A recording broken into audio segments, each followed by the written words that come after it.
They're a common sight this time of year, invasive Callery Pear trees in yards and along streets across Kansas, but they're spreading. Shawn Loging has why the trees are spreading and what should be done about it.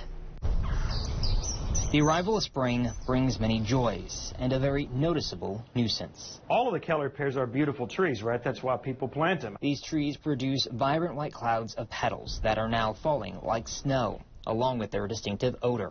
If they weren't the source of a monstrous invasion, I would, it's a great tree to plant. Dr. James Beck, an associate professor at Wichita State, got to researching this invasive tree with a former student who brought the topic up. A large and growing population of clearly non-intentionally planted Callery pear trees in Chisholm Creek Park. Dr. Beck says it started with one variety of Callery pear as a popular ornamental tree imported from Asia, Bradford.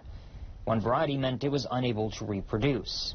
In the 70s, more types were added. Bradford had some structural problems. The trees were kind of weak and they would break in storms and stuff.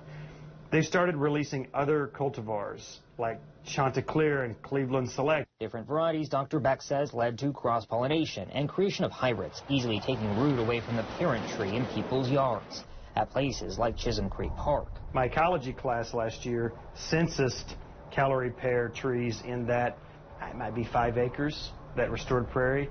And most groups found around 110 trees already in that prairie patch. In addition to the white blooms, Dr. Beck says an easy way to spot an invasive, non-intentionally planted Callery pear is in the branches. You'll see thorns.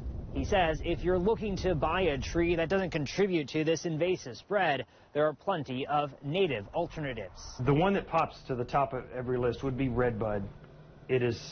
It's blooming now. You can, all across Wichita, you can see redbud and Callery pear side by side. They bloom at the exact same time.